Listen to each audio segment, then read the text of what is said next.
আসসালামু আলাইকুম ইরফান, কেমন আছেন? আশা করি আল্লাহর রহমতে অনেক ভালো আলহামদুলিল্লাহ, আপনাদের দোয়া আমি খুব ভালো আছি।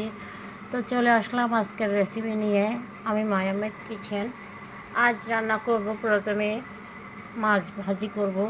তো মাছ ভাজির জন্য দেখতে পাচ্ছেন আমি কীভাবে মশলাগুলো দিচ্ছি। প্রথমে মাছটা ভালো করে ধুয়ে নিলাম, এরপরে হলুদের গুঁড়া, লাল মরিচের গুঁড়া, স্বাদ মতো লবণ, ধনিয়া জিরার গুঁড়া দিয়ে রসুন বাটা দিয়ে দিলাম, একটু আদা বাটা দিয়ে খুব ভালো করে মেখে রাখলাম। এরপরে আগে আগে থেকে আমি ডালটা বসাই দিলাম। এখানে আমি বসাই দিলাম মটর ডাল। এখানে রান্না করব পুঁই শাক।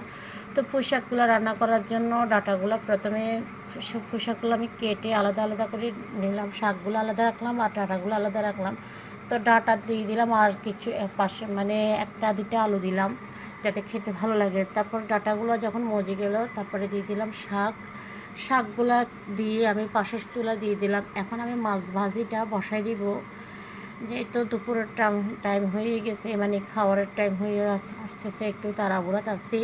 তারপর শর্টকাট আস্তে আস্তে রান্নাগুলো আমি সেরে ফেলবো। তো এখন আমার মাছ ভাজিটা কিছু এক পাশ হয়ে আসছে, তবে পাশের চুলাটা ভিতরে শাক যেটা দিচ্ছি সেটা আমি একটু নেড়ে ঝেড়ে দিচ্ছি, কারণ শাকটা আমি এক পাশ হবে আর এক পাশ হবে না, সেরকম তো হবে না। তো দুপাশ হওয়ার জন্য নেড়ে চেড়ে খুব ভালো করে নেড়ে দিব, তারপরে নেড়ে দিয়ে আবারও ঢেকে দিব। তো এখন আমি মাছগুলাকে একটু উল্টে দিব, যাতে এক পাশ হয়ে গেছে আর এক পাশ যেন হয়ে যায় খুব ভালো করে। দেখতে পাচ্ছেন আমার রান্নাটা, মানে মাছ ভাজিটা কত সুন্দর একটা কালার আসছে, অনেক সুন্দর একটা কালার হয়েছে।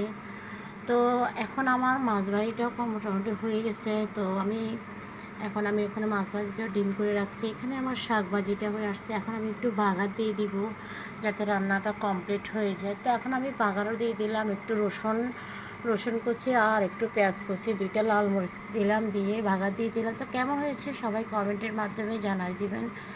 তো প্লিজ আমাকে একটু সাপোর্ট করবেন, আপনাদের ভালোবাসা দিবেন, আপনাদের ভালোবাসা দিয়ে আপনাদের সাথে এগিয়ে নেবেন।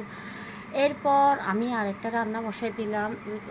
দুইটা রান্না শেষ করি আমি আরেকটা রান্না বসাই দিচ্ছি। তো এখানে আমি বসাই দিচ্ছি একটা মিষ্টি কুমড়াকে আমি ভাজি বসাই দিলাম।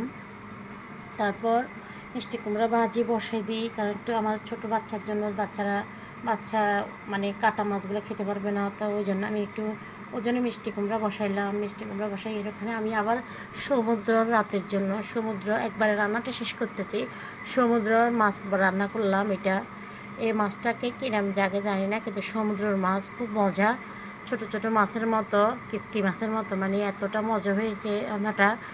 তো আমি সমুদ্র মাছটাও রান্না বসাই দিলাম।